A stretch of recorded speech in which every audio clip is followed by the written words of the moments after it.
생명의 홈트는 봄이 본격적으로 시작된 것 같습니다. 정말 죽은 것 같이 말라붙은 그 가지에서 싹이 나고 또 꽃이 피고 열매를 맺는 그 생명의 역사를 보면 참으로 신기하고 놀라운 것 같습니다. 저희 영혼에도 이 주님의 말씀을 통해서 이 부활의 생명이 부어질 수 있기를 간절히 기도합니다. 오늘 말씀의 제목은 믿음, 순종, 행함입니다. 요절 말씀은 야고보서 2장 26절 말씀이 되겠습니다. 같이 한번 읽어보시겠습니다. 시작. 영혼은 몸이 죽은 것 같이 행함이 없는 믿음은 죽은 것이니라. 거룩하신 아버지 하나님, 부족하고 제약된 저희를 주님의 그 십자가의 보혈로 참 저희를 살려주신 것을 참으로 감사합니다. 아버지 하나님, 저희 10년 가운데 이 생명의 몸트는 계절에 주님의 그 놀라운 생명의 능력이 차고 넘치게 하여 주셔서 이 시대를 섬길 수 있도록 저희를 붙들어 주시기를 간절하게 기도합니다. 말씀을 통해서 저희의 부족함을 깨우쳐 주시고 저희의 부족함을 주께서 메워주시고 저희를 온전케 하여 주시기를 간절하게 기도합니다. 참 저희의 부족함과 허물을 또한 주님의 그 보혈로 씻겨주셔서 새롭게 저희를 해주시기를 간절하게 기도하고 원합니다. 이 시간 성령께서 저희와 함께 하셔서 저에게 주시고자 하는 말씀을 들려주시기를 간절히 기도합니다. 우리 예수 받들어 기도했습니다. 아멘. 하나님께서 우리에게 두신 소원은 참으로 크고 놀랍습니다. 만민들 가운데 택하셔서 제사장 나라여 거룩한 백성의 소원을 두셨습니다.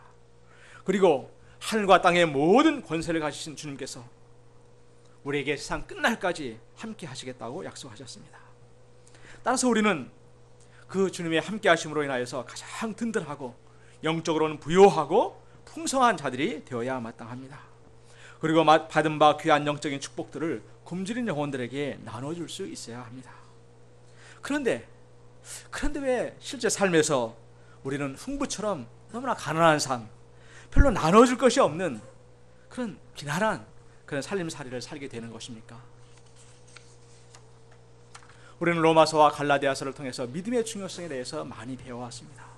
인간이 의롭게 되는 것은 인간의 선행, 즉 봉사, 구제, 도덕, 윤리 등으로 되는 것이 아니라 십자가의 주님 안에 있는 그 속량으로 말미암아 값없이 하나님의 은혜로 되는 것임을 배웠습니다. 그런데 이 믿음을 너무 많이 강조하다 보니 현실과 따로 노는 그런 경향이 생기게 되었습니다. 따로국밥처럼 머릿속에 있는 믿음 따로, 삶 따로가 되어버렸습니다. 이는 참다운 믿음이 아닙니다.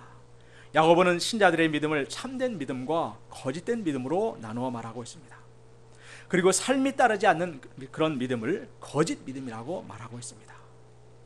거짓의 아비 된 사단은 우리에게 네가 아무렇게나 살아도 예수를 믿기 때문에 천국에 갈 수 있다고 이렇게 속입니다. 그리고 우리가 계속해서 영적인 안일과 나태 속에서 사단의 종된 삶을 살아가도록 교묘하게 속입니다. 이 시간 성령께서 저희를 진리의 영으로 인도하여 주시기를 간절히 기도합니다. 파트 1, 첫째로 참된 믿음은 반드시 순종으로 행함으로 나타나게 됩니다. 노아는 아직 보이지 않는 일에 경고하심을 받아 경외함으로 방주를 짓기 시작하였습니다. 그의 하나님께 대한 믿음은 실제로 삶에서 방주를 짓는 것으로 드러났습니다. 아브라함의 그 믿음은 갈 바를 알지 못하지만 순종하여 그가 나아가게 하였습니다. 독자 이삭을 번제로 드리라는 하나님의 그 명령에 아브라함의 믿음은 이삭을 온전히 바치는 것으로 드러났습니다. 모세의 그 믿음은 공주의 아들이라 칭함을 거절하고 도리어 고난받는 자기 백성과 함께하는 것으로 드러났습니다. 왕궁의 왕자 모세가 광야의 양치기 모세가 되었습니다. 라합의 그 믿음, 상천하지의 하나님을 믿는 믿음은 적군인 이스라엘의 그 스파이를 숨겨주고 살려주는 것으로 드러났습니다. 참된 믿음은 이처럼 삶에서의 순종과 변화를 통해서 나타나게 됩니다. 내가 믿음이 있다고 하는데 하나님의 그 말씀에 순종하지 않으면 그것은 믿음이 없는 것입니다. 내가 믿음이 있는데 과거와 똑같은 삶을 살아가고 있다면 그것은 가짜 믿음인 것입니다. 내가 삶에서 얼마나 주님께 순종하고 있는가의 척도가 바로 믿음의 척도인 것입니다. 많은 사람들이 믿음이 따로 있고 순종과 행함이 따로 있다고 생각합니다. 그러나 야고보서 2장 22절은 믿음이 그의 행함과 함께 일하고 행함으로 믿음이 온전하게 된다고 말하고 있습니다. 또 야고보는 또 행함이 없는 말뿐인 그런 믿음의 이해를 15, 16절에서 이렇게 말하고 있습니다. 같이 한번 읽어보시겠습니다.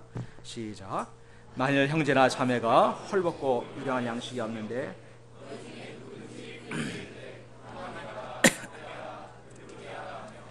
그 몸에 쓸 것을 주지 아니하면 무슨 유익이 있으리요. 배고픈 사람에게 밥을 잘 챙겨 드세요. 헐벗어 추위에 떨고 있는 사람에게 몸을 따뜻하게 하세요. 이렇게 말만 하는 것은 아무런 유익이 되질 않습니다. 우리의 영혼 구원 역사, 복음 전도 역사도 근본적으로 하나님께 기도해야 되겠지만, 하나님께서 나를 복음의 전도자여 목자로 세우셨기 때문에 나의 입과 손과 발을 사용하여 구체적으로 말씀을 전하고 섬기지 않으면 공허한 것이 되어버리기 쉽습니다.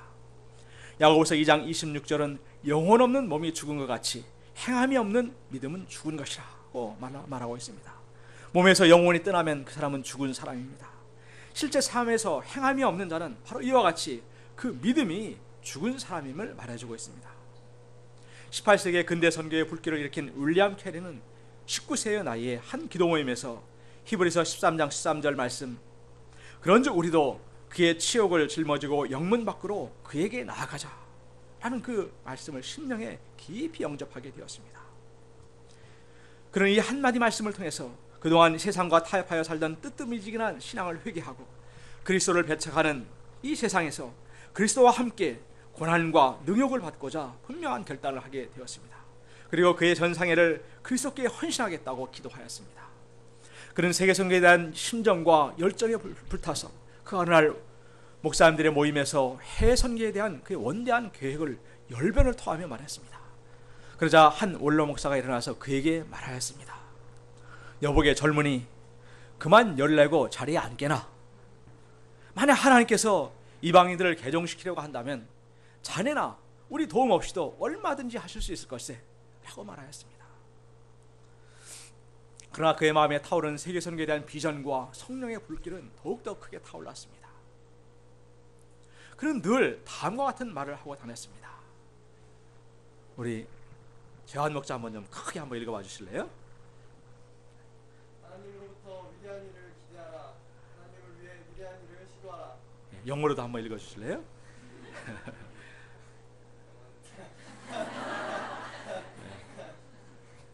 그럼 우리 신재훈이 한번 좀 읽어 주실래요? 영어로.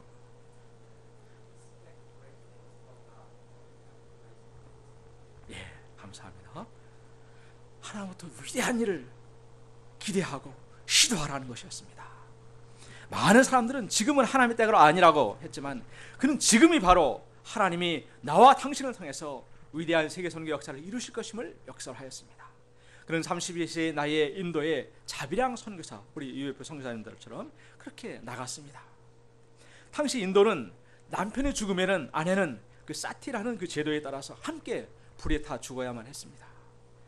겐지즈 강가에서는 광가 메이 케이 제이 이런 말을 하면서 이 뜻은 겐지즈 강의 여신이여 영광을 받으소서라고 외치며 어린아이들을 악어가 득실거리는 강에 던지는 그런 미신이 가득하던 그런 나라였습니다.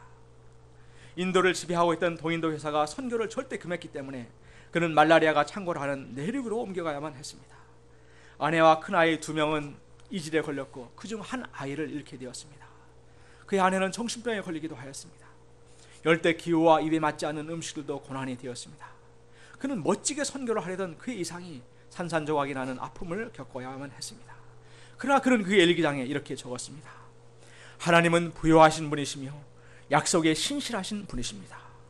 내가 이 하나님을 보았을 때 나의 모든 근심을 내어 맡길 수 있습니다. 내가 설사 이곳에서 생명을 잃어버린다 할지라도 나에게 이 고귀한 사명이 맡겨진 사실만으로도 기뻐하고 또 기뻐하겠습니다. 그는 숱한 고난 후에 18년간 사역을 통해서 600명이 세례를 받고 수천 명이 예배에 참석하는 놀라운 기적의 역사를 이루게 되었습니다. 그의 믿음은 살아있었고 수많은 생명의 열매로 맺어지게 되었습니다. 파트 2, 믿음의 순종은 고난을 통해서 배우게 됩니다. 우리 히브리서 5장 7절 8절을 같이 한번 읽어보시겠습니다. 시작. 그런 육체에 계실 때에 자기를 죽음에서 능히 구원하실 이에게 심한 통곡과 눈물과 간과 소원을 올렸고 그의 경건하심으로 말미암아 들으심을 얻었느니라. 그가 아들이시면서도 예수님은 우리와 똑같은 육체에 계실 때 십자가를 앞두고 자기를 구원하실 그 하나님께 심한 통곡과 눈물로 간구와 소원을 드렸다고 하였습니다. 하나님 아버지의 그 뜻을 행하기 위해서 자신의 생각과 논리와 감정 등 모든 것을 내려놓으셨습니다. 그리고 아들이시면서 받으신 그 고난으로 순종함을 배우셨다고 하셨습니다. 우리가 다른 영어나 다른 외국어들을 배우지만 그것이 정말 입으로 나오기까지 얼마나 많은 투쟁이 필요합니까? 예수님도 순종을 위해서 통곡과 눈물로 투쟁하셨는데 하물며 우리 인간이겠습니까? 우리는 아브라함에게서 이를 잘 볼 수가 있습니다. 창세기 22장 9절에 보면 하나님이 그에게 일러주신 곳에 이른지라. 이에 아브라함이 그곳에 제단을 쌓고 나무를 벌려놓고 그의 아들 이삭을 결박하여 제단 나무 위에 놓고 손을 내밀어 칼을 잡고 그의 아들을 잡으려 하니, 이 아브라함이 이 이삭을 바치는 장면을 보면 정말로 이 사람이 인간인가? 이삭의 친아버지가 맞는가? 이렇게 할 정도로 정말 담담하게 조금의 흔들림도 없이 순종하는 그 아브라함의 모습을 우리는 볼 수가 있습니다. 이런 그를 하나님께서는 그 손을 막으시고 내가 내 아들 내 독자까지도 내게 아끼지 아니하셨으니 내가 이제야 내가 하나님을 경외하는 줄 아노라 인정해 주셨습니다. 그런데 아브라함이 이렇게 된 것은 하루아침에 된 것이 아니었습니다. 그는 크고 작은 수많은 고난을 겪었습니다. 어제 우리가 봤던 일용할 양식에서도 그랄 왕 아비멜렉에게 아내를 빼앗긴 사건이 나옵니다. 애굽에서 한번 당했는데 여기서 또 다시 아브라함은 당신 이번에도 제발 좀 나를 좀 누이라고 좀 해줄래? 이것이 당신에게 내게 베풀 수 있는 그런 은혜야. 이렇게 말할 수밖에 없는 무능한 남자요, 두려움이 많은 그런 남자였습니다. 왕의 신하들이 아내를 데리고 가는 것을 그 두 눈 멀뚱멀뚱 뜨고 이렇게 바라만 보아야만 했습니다. 자기 한 목숨을 건지려고 하다 보니 그 힘없는 아내를 보호하지 못하였다는 생각에 얼마나 그 불의와 자괴감에 시달렸을까요? 여러 민족의 아버지가 되고 내 허리에서 열왕들이 나올 것이다, 그런 약속의 말씀들이 너무나 거리가 멀게 느껴졌을 것입니다.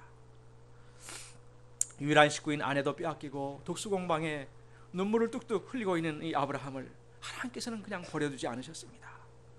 꿈에 아비멜렉에 나타나셔서 사라에게 손을 내지 못하도록 하시고 그 남편은 선지자라, 그가 너를 위해 기도하지 않으면 너와 내게 속한 자가 다 죽을 것이라 이렇게 경고하셨습니다. 하나님께서는 이 소심남 아비라함을 이 이방의 왕 아비멜렉의 생사해탈권을 가진 그 하나님의 선지자로 세우셨습니다. 그리고 은 1000개와 함께 사라를 돌려보내게 하셨습니다. 이러한 사건을 겪으면서 아브라함의 그 내면에 무엇이 심겨졌을까요? 그의 뼛속 깊이 그 하나님의 사랑과 보호하심과 신실하심과 그 전능하심이 새겨졌을 것입니다. 젊은 여종 하갈을 들여서 자식을 낳고 난리를 치며 고생을 하다가 25년 만에 그 약속대로 죽은 것 같은 자기와 아내 사레의 몸을 통해서 이삭을 얻었을 때 다시 한번 그 하나님의 사랑과 전능하심이 내면에 다져졌을 것입니다. 이러한 실수와 허물과 고난과 회복의 과정을 반복하여 겪으면서 아브라함의 믿음은 성숙한 믿음, 또 절대적인 믿음, 순종하는 그 믿음을 배워가는 것입니다. 우리는 어디쯤 와 있습니까? 만약 하나님께서 내가 내게 준 것 중에서 내가 정말 가장 아끼는 것을 내게 바칠 수 있냐? 내게 바쳐라. 이렇게 하면 여러분은 어떻게 하시겠습니까? 파트 3, 참된 순종은 우리를 하나님의 사랑과 온전한 보호하심으로 인도하십니다. 우리 인류는 하나님의 그 권위에 불순종함으로 에덴의 그 귀한 자유와 보호를 잃어버리게 되었습니다. 죄와 죽음이 주는 불안과 고통이 평생 우리 인생들을 짓누르게 되었습니다. 1960년대에 모든 기존의 질서와 권위에 반항하는 히피 문화가 미국을 휩쓸었습니다. 장발의 긴 머리에다가 찢어진 청바지에 통기타에 기성시대가 상상할 수 없는 자유로운 그런 성생활, 또 금기시 되어온 마리화나 또 마약을 서슴없이 복용하면서 비틀스 음악에 몸을 흔들어대었습니다. 그렇게 살면은 참다운 자유와 행복을 누릴 수 있을 것 같았습니다. 그러나 그 결과는 더욱더 비참하여졌습니다. 가정들이 해체되거나 파괴되었고 이로써 수많은 청소년 아이들의 문제가 발생하게 되었습니다. 미국 10대들의 무분별한 성관계와 임신, 그리고 높은 교통사고율, 대학 내 폭력과 파괴 행위는 대부분 술과 마약 때문에 생긴다고 합니다. 그 마약의 세력이 얼마나 무서운지를 우리는 알렉스를 통해서도 잘 보았습니다. 가정에서도 만약 자식이 부모의 간섭이 싫다고 거리로 뛰쳐나가게 되면 이는 그 부모의 보살핌과 보호에서 멀어지게 되는 것입니다. 악한 거리의 세력들이 아이들을 그냥 놔두지 않을 것입니다. 영적으로도 우리가 마찬가지입니다. 전능자의 그 날개 아래 들어갈 때 거기에 진정한 자유와 공급하심과 보호하심이 있습니다. 왜곡된 권위주의에 대한 피해의식을 가진 사람들은 그 권위라는 말만 들어도 알레르기 반응을 보입니다. 그리고 하나님의 권위에서도 도망가려 합니다. 그러나 참되고 영원한 권위가 되신 그 하나님의 품 안에 들어가기까지 우리 인생들은 절대적인 안식과 평안을 누릴 수가 없습니다. 우리 마음 속에 일어나는 그 거친 반항의식을 내려놓고 순종하고자 우리가 결단할 때 거기에 진정한 안식과 쉼이 찾아오게 됩니다. 자유가 임하게 됩니다. 우리에게 절대적인 순종을 요구하시는 그 하나님은 권력에 굶주린 그런 세상 지도자가 아닙니다. 우리의 하나님 아버지가 되십니다. 우리 시편 91편 1절 2절을 같이 한번 읽어보시겠습니다. 시작. 시존자의 은밀한 곳에 거주하시며 전능자의 그늘 아래 사는 자여, 나는 여호와를 향하여 말하기를 그는 나의 피난처요 나의 요새요 내가 의뢰하는 하나님이라 하니. 사울은 한때 자기 의로 충만한 자여 그의 교만이 하늘을 찌르던 자였습니다. 그가 그리스도인들을 잡아들이고 죽이고자 다메섹으로 달려가다 부활하신 주님으로 인하여 꼬꾸라졌을 때 그는 그를 부르시는 주님의 음성을 듣게 되었습니다. 사울아 사울아 내가 어찌하여 나를 박해하느냐, 가시채를 뒷발질하기가 네게 고생이니라. 가시채라는 것은 서로 쟁기질을 하던 농부들이 사용하던 것으로 2.5m의 긴 곧은 참나무 앞쪽에다가 뾰족한 대못을 박은 것이라고 합니다. 소가 쟁기질을 하다가 마음에 안 들어서 뒷발질을 저렇게 하게 되면은 그 못에 찔리게 되어 있었습니다. 소가 뒷발질을 할 때마다 아픔과 상처가 따랐기 때문에 이 말은 위에 있는 권위나 세력에 저항하는 것이 부질없음을 나타날 때 사용하던 그런 속담이었습니다. 이런 그가 예수님을 만나고 그의 평생을 그리스도의 종으로 살았습니다. 또 그가 순교하기까지 주님의 뜻에 충성하는 그런 삶을 살게 되었습니다.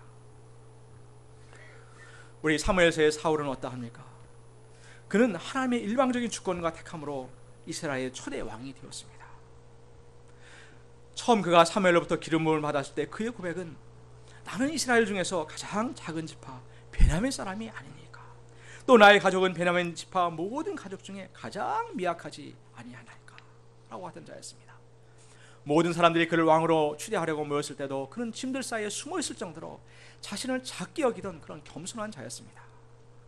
이런 그에게 누가 당신이 장차 무지한 하나님의 제사장 85명을 죽이고 그의 아내들과 자식들을 다 죽일 것입니다 이렇게 말했다면 당신 지금 미쳤어? 이렇게 하였을 것입니다. 그러나 그가 왕이 된 후에 그는 달라졌습니다. 그는 자기 멋대로 제사를 드렸습니다. 그리고 그가 그의 왕권에 길지 못하라는 하나님의 심판의 말씀을 들었어도 그는 정신을 차리지 못하였습니다.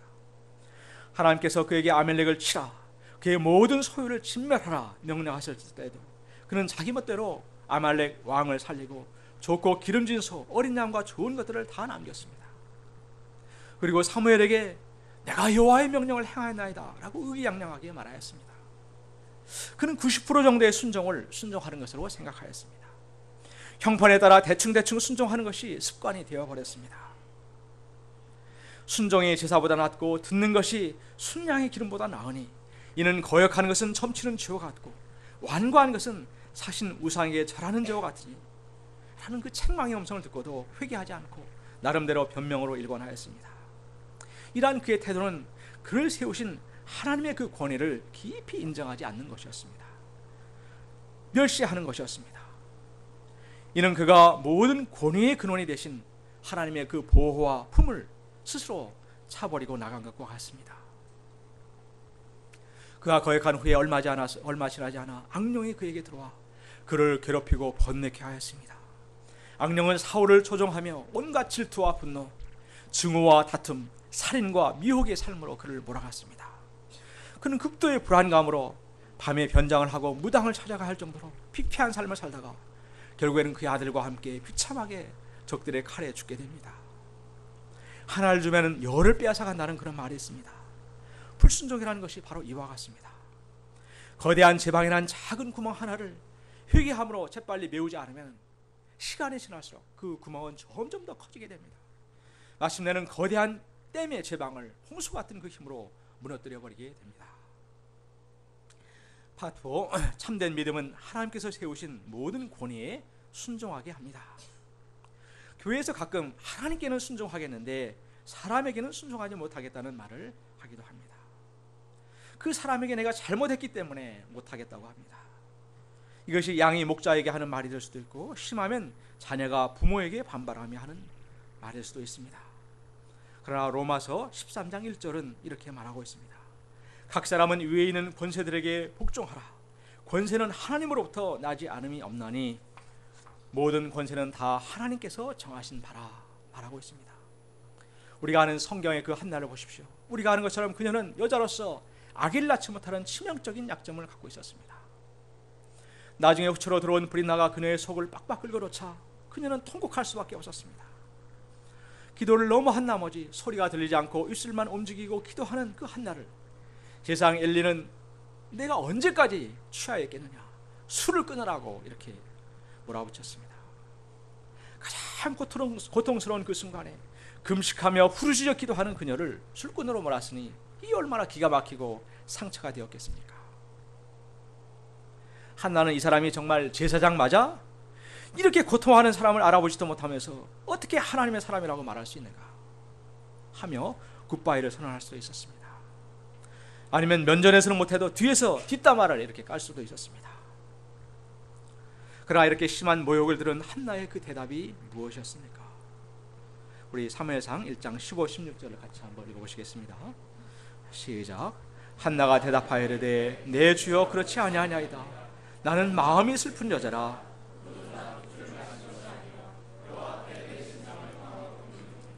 당신의 여종을 악한 여자로 여기지 마옵소서. 내가 지금까지 말한 것은 격분됨이 많기 때문이다 하는지라.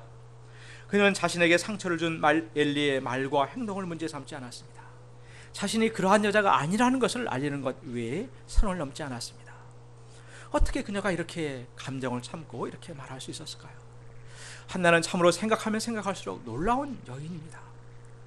그녀가 이렇게 할 수 있었던 것은 약점 많은 인간 엘리가 아니라 제사장 엘리의 그 신분과 권위를 존중하였기 때문입니다. 엘리를 제사장으로 세우신 분은 하나님이십니다. 그녀가 엘리의 잘못을 물고 늘어지면 곧 그것은 엘리를 세우신 그 하나님이 잘못되었음을 지적하는 것입니다. 그러면 그녀가 하나님보다 더 옳은 자의 위치에 서는 것입니다. 또 악을 쓰며 악을 악으로 갚는다고 해서 그것이 절대로 선이 되질 않습니다. 제사장이 잘못된 것은 그를 세우신 하나님이 다루실 것입니다. 참으로 한나는 진정으로 여호와를 경외하는 믿음의 여인이었습니다. 이러한 한나의 복종과 겸손한 그 말투에 엘리의 태도가 싹 바뀌었습니다. 평안히 가라. 이스라엘의 하나님이 내가 기도하여 구한 것을 허락하시기를 원하노라 축복하였습니다. 이에 한나는 당신의 여종이 당신께 은혜 입기를 원하나이다 하고 가서 먹고 얼굴에 다시는 근심이 빛이 없었습니다. 그녀는 엘리를 하나님의 사람으로 공경하였고 그가 한 축복에 감사하기까지 하였습니다. 그 후에 어떤 일이 일어났을까요? 여호와께서 그를 생각하심으로 한나가 잉태하고 때가 이름에 아들을 낳았습니다. 하나님께서는 둔감하고 세속적인 그 제사장의 말을 사용하여 약속의 씨앗을 주셨습니다. 닫힌 태를 여시고 장차 이스라엘의 부흥을 가져올 사무엘을 낳게 하셨습니다. 예수님은 마태복음 10장 40절에서 42절에서 이렇게 말씀하셨습니다. 우리 같이 한번 한 목소리를 읽어보시겠습니다.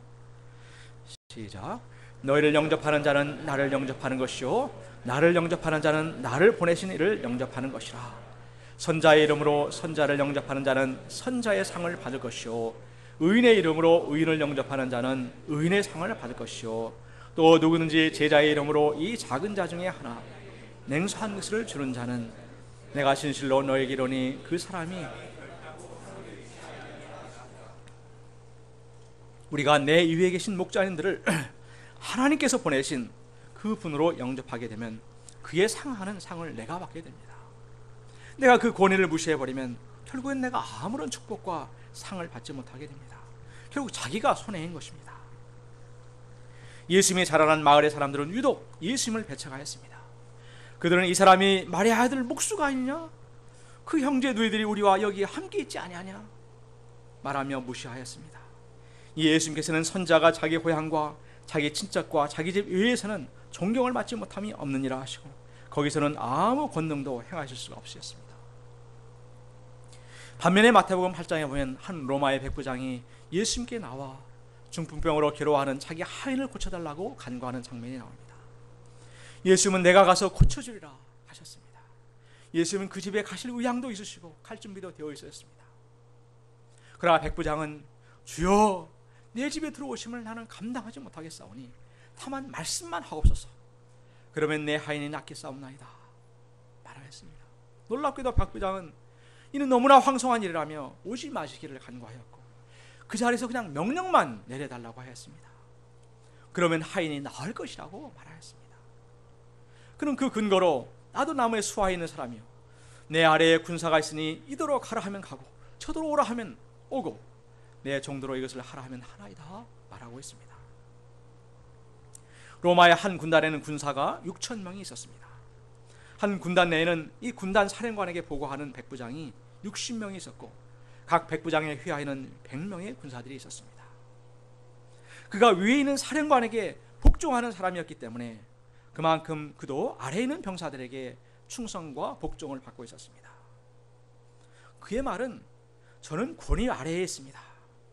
따라서 제게도 권위가 있습니다. 제가 말 한마디만 하면 제 밑에 있는 사람이 즉시 제 명령에 따라 움직입니다. 백부장은 나도 이렇게 말하고 있습니다. 이는 그가 예수님이 하나님 아래에 있으시고 또 세상이 예수님 아래에 있음을 알았고 믿었다는 증거입니다.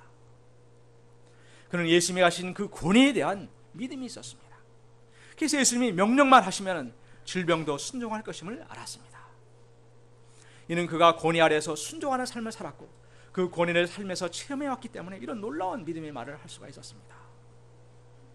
우리가 위로 하나님의 그 권위에 복종하는 만큼 하나님께서 주신 그 권위를 또 내가 행할 수 있게 됩니다. 우리의 그 하나님께 대한 그 순종이 깊어질수록 또한 우리의 믿음도 더욱더 깊어지게 됩니다. 그러나 내가 위로 권위를 무시하고 내 마음대로 살아버리면 결국 내 자신이 아무런 권위를 갖지 못하게 됩니다. 하나님께서 우리에게 주신 그 귀한 제사장의 직분과 목자의 직분과 그 능력을 행할 수 없게 되어버립니다. 하나님께서는 가정에서도 질서와 그 권위를 주셨습니다. 골로새서 3장 20절은 이렇게 말하고 있습니다. 같이 한번 읽어보시겠습니다. 시작. 자녀들아 모든 일에 부모에게 순종하라. 이는 주 안에서 기쁘게 하는 것이니라. 자녀들이 부모의 말에 궁시렁대면서 불평하는 것도 일종의 불순종입니다.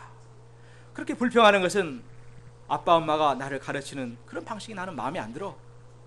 내가 당신이라면 그렇게 하지 않을 거야 라고 말하는 것과 같습니다. 이는 결국 부모의 그 권위를 멸시하고 모욕하는 태도입니다. 나아가 부모를 세우신 그 하나님을 거스르는 것입니다. 가정에서 그 부모의 권위 가운데서 순종을 배우고 자라는 아이들이 학교에서, 교회에서, 사회에서 인정받는 귀한 자녀가 될 것입니다. 하나님께서는 가정에서도 아내에게 이렇게 말하셨습니다. 우리 에베소 5장 24절 같이 한번 읽어보시겠습니다. 시작. 그러므로 교회가 그리스도에게 하듯이 아내들도 범사에 자기 남편에게 근데 남편이 너무나 부족하고 또 약점이 많으면 어떻게 해야 될까요? 한 목사님의 부인이 결혼한 후에 남편이 너무나 무책임하고 단점이 많았기 때문에 남편을 믿을 수 없다고 생각하였습니다. 아내는 두려움에 어떨 때는 크게 달해서 한밤중에 벌떡 일어나 앉아서 당신이 당신 몫을 하지 않아서 자기가 훨씬 많은 부담을 안고 산다고 말을 하기도 하였습니다. 남편은 아내에게 모든 염려를 하나님께 맡기라고 말하고 남편은 평안히 잠들었지만 아내는 잠을 잘 수가 없었습니다. 아내의 부담은 점점 더 무거워졌고 늘 걱정에 시달리느라 마음에 쉼이 없었습니다.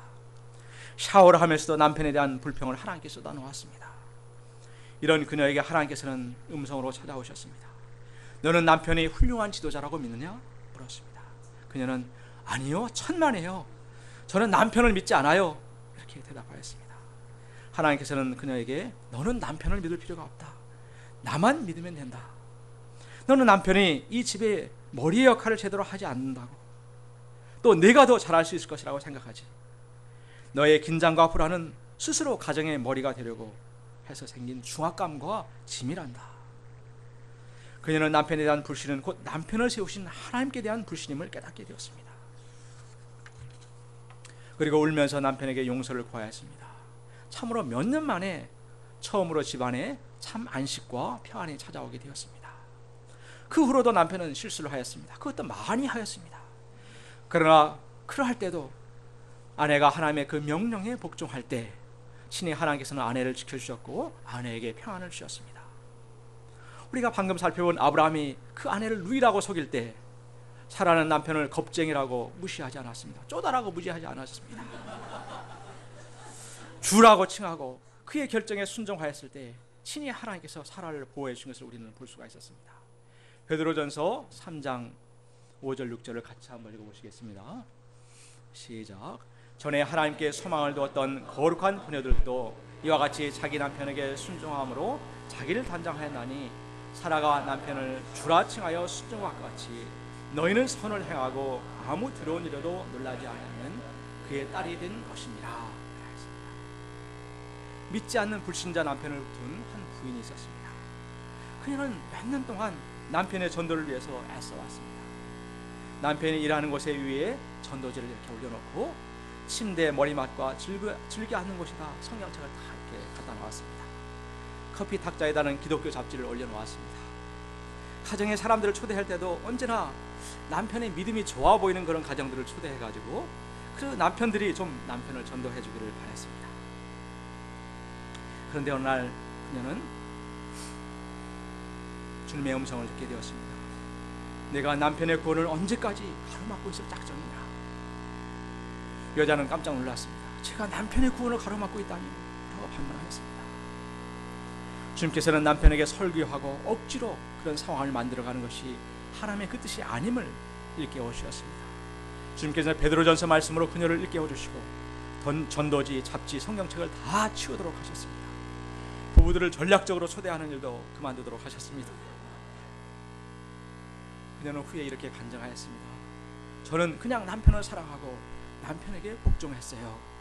그러자 2달도 안 되어서 남편이 예수님께 자신의 삶을 드리게 되었습니다. 참된 믿음은 하나님과 그의 말씀을 믿는 것입니다. 또한 그 말씀에 순종하는 것입니다. 그분이 세우신 권위에 순종하는 것입니다. 그럴 때 친히 하나님께서 책임져 주시고 보호해 주십니다. 우리가 믿음으로 순종하는 삶을 살 때 거기에 주님의 그 능력이 나타나게 됩니다. 우리가 영적으로 빈궁한 삶을 사는 것은 머리만의 믿음, 가짜 믿음, 순종이 없는 그런 믿음으로 살기 때문입니다. 제가 이를 깨닫고 믿음의 선한 싸움을 하며 참된 믿음의 사람들로 저희가 성장해 갈 수 있기를 간절히 기도합니다. 요절 말씀 야고보서 2장 26절 같이 읽고 마치겠습니다. 시작. 영혼이 없는 몸이 죽은 것 같이 행함이 없는 믿음은 죽은 것이니라. 거룩하신 주님, 저의 그 말뿐인 믿음, 또 머릿속의 그 믿음, 행함이 없는 저의 믿음을 불쌍히 여겨주시고 저희가 회개하고 정말 진실로 이 주님을 믿고 그 믿음에서 말미암는 순종의 삶을 살 수 있도록 은혜해 주시기를 간절하게 기도합니다. 부장은 감사하며 예수 받들어 기도했습니다.